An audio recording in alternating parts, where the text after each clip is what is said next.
"It's a business dinner." That's what she said, standing in the doorway in a dress that didn't look like business at all. It shimmered under the hall light, hugging her figure in ways that made my chest ache with equal parts admiration and suspicion. She smiled that polite little smile she always used when she wanted to shut me down without actually fighting. Her hand brushed mine as she grabbed her clutch, but she didn't linger. She kissed me on the cheek light as a feather, almost mechanical. And then she was gone. I stood there for a long while after the door closed, listening to the fading sound of her heels on the driveway, my thoughts running in circles. Business dinner. That's what she said. But what kind of business dinner required a dress like that? What kind of meeting kept her hair curled just so, her perfume lingering in the air long after she left? I tried to shake it off. Trust was supposed to be the backbone of marriage. You believe your partner, even when little doubts creep in. You silence the questions before they grow teeth. So I busied myself that evening, cleaned up the kitchen, scrolled through the news, poured a drink, but every tick of the clock made my chest tighten. She came home late, not midnight late, but later than any business dinner I'd ever heard of. Her cheeks were flushed, her smile quick and nervous. She smelled like champagne, not the wine she usually ordered when dining with colleagues. When I asked how it went, she answered too fast. Good. Productive. And then she disappeared upstairs to shower before I could ask anything else. I told myself I was overthinking. I told myself I was tired, but the knot in my gut stayed. The confirmation came days later, not from her lips but from the cruel honesty of a photograph. It started innocently. Her sister tagged her in a group post from the weekend, and I clicked on it, scrolling mindlessly. But tucked in the suggested section below were photos from an event. The same hotel ballroom she claimed she'd had her business dinner in. The same night, and there she was, in that shimmering dress. Not sitting at a table with charts and laptops, not networking politely with colleagues, but laughing, leaning across the table, and feeding him champagne like they were in some private romantic bubble. Even though the whole damn room could see, my blood ran cold. I clicked through, each photo sharper than the last, his hand brushing hers, her lips parted in laughter as he tipped the glass to her mouth, a strand of her hair falling across her face, his fingers moving to tuck it back, and her not pulling away. Business dinner?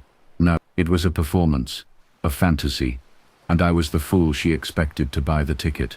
I closed the screen, my hands shaking, my chest heaving like I'd run miles.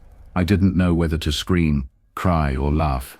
Instead, I sat there in silence, staring at the wall, the images seared into my mind. That night, she came home cheerful, humming to herself as she kicked off her heels.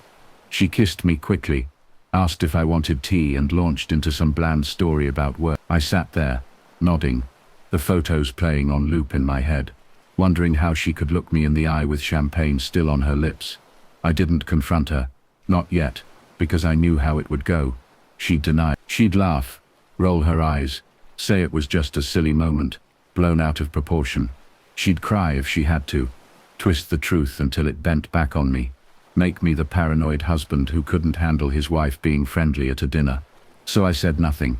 I played my role, but quietly, I began collecting.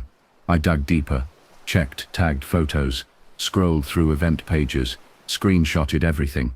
The champagne photo, the one where his hand lingered on her waist, the one where they leaned so close it looked like a kiss waiting to happen. The more I found, the more the ground under me crumbled.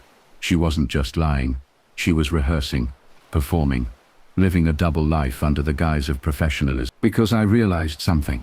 Truth is only powerful when it's undeniable, and if I wanted to expose her, I had to do it where denial couldn't follow. Her father's retirement gala was coming up in 3 weeks, a huge event, planned for months, hundreds of guests, family, colleagues, old friends. She had been buzzing about it, buying a new dress, planning her entrance. She wanted to be the perfect daughter, the perfect wife, the woman everyone admired. I smiled when she talked about it, kissed her cheek, and said, "Of course I'll be there." But inside, I knew that was going to be the night. The night the photos came out of my pocket. The night business dinner stopped being a shield. The night her laughter over champagne turned into tears. She couldn't hide. She thought she was clever. She thought I was blind. But she had no idea how sharp my vision had become. And she had no idea what was coming. The night of her father's retirement gala carried the kind of anticipation you could feel in the air the moment you stepped through the door. The hall was dressed to impress. Golden uplighting glowed against high ceilings. Tables were adorned with towering flower arrangements, and champagne flowed freely from trays carried by waiters who moved with silent precision. Everyone there had come to celebrate a man whose career had spanned decades, a man whose reputation was built on loyalty, perseverance, and trust. It was supposed to be his night, but for me it was the perfect stage. She looked breathtaking that evening. I'll admit that much. A long emerald dress hugged her frame, her smile wide, her laughter just loud enough to draw attention without seeming forced. She held onto my arm as we entered, introducing me to colleagues and family with a rehearsed ease that almost fooled me. Almost, because every time her perfume brushed past me, every time her hand lingered on mine in front of others, I saw champagne trickling down her lips in that photo, saw him holding the glass, saw her tilting her head back in laughter. The pictures were folded neatly in my inside pocket, heavier than any wallet I had ever carried. Screenshots of event pages, tagged photos, the kind of evidence that spoke for itself. For the first part of the night, I let her play her role. She laughed with her cousins, fussed over her father, toasted with champagne, posed for photos. She squeezed my hand when she thought people were watching, her nails pressing just hard enough to remind me, "Smile, don't you dare ruin this for me." Dinner was served. Speeches began. Her father took the microphone, his voice booming with warmth. He spoke of loyalty, of the importance of standing by your commitments, of never forgetting the people who helped you climb. The audience clapped, some wiping away tears. Guests nodded, their glasses raised high. And then she stood, my wife. She raised her glass, her smile radiant. "To my father," she began, her voice soft but strong, "for showing me what it means to work hard, to build a life with honesty and loyalty. You've always been my role model. And tonight I want to honor not just your career, but the values you instilled in me." Applause swelled. People nodded approvingly. She looked down at me then, her smile softening, her eyes glinting with that same confidence she'd worn when she told me it was just a business dinner. That was it. I stood, slowly, deliberately. The scrape of my chair against the floor cut through the applause like a blade. Conversations died. Heads turned. Dozens of eyes landed on me. Her smile faltered. Her hand shot out under the table, grabbing mine tightly. "Don't," she whispered, her voice sharp, desperate. I pulled free. "I'd like to say a few words," I said, my voice calm but carrying through the hall. Her father smiled proudly, oblivious to the storm brewing. "Of course, son. Please." I looked around the room, meeting their eyes one by one. Tonight we're here to celebrate loyalty, devotion, the kind of commitment that builds families and careers. And it's beautiful, but sometimes when loyalty is betrayed, it's just as important to bring that truth into the light. A ripple of unease moved through the crowd. She stiffened, color draining from her face. I reached into my jacket and pulled out the envelope. Thick, heavy. I placed it on the table with a sound that seemed to echo across the room. Her breath caught audibly, her hand trembling as she reached for it.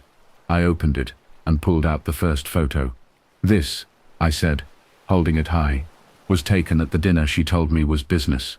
A night she swore was about work, about colleagues, about professionalism." Gasps erupted. The photo was clear, her in that shimmering dress, tilting her head back in laughter as he fed her champagne. His hand steady, her lips parted, their eyes locked. Not colleagues, not friends. Something else entirely. Her mother gasped, her hand flying to her mouth. Her father's jaw clenched, his fist tightening around his glass. Her sister's eyes widened, shaking her head in disbelief. "No," she cried suddenly, standing, her voice shaking. "It's not what it looks like.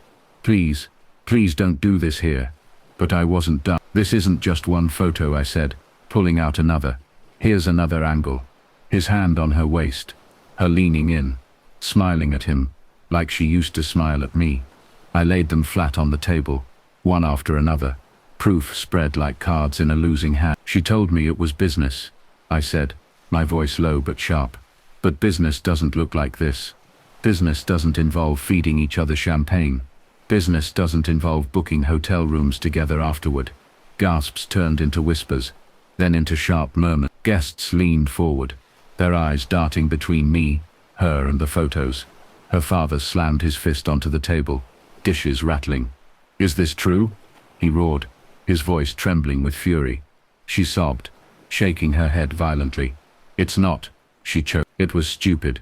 It was nothing. It didn't mean anything." Her mother was crying now, her sister glaring at her with betrayal etched into her face.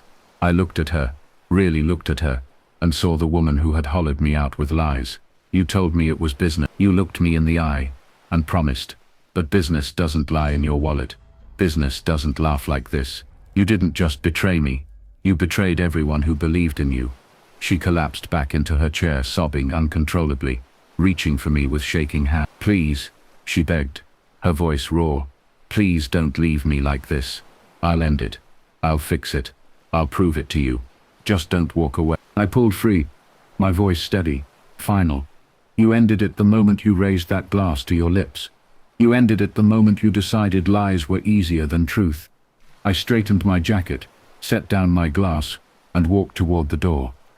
Behind me, chaos erupted, her sobs, her father shouting, her mother's cries, guests whispering furiously, some leaving the table in disgust. The gala meant to celebrate loyalty had turned into the stage for betrayal. She stumbled after me, grabbing my arm at the exit. "Please," she screamed, mascara streaking her cheeks. "Please don't do this. I'll change. I'll get help. Just don't leave me."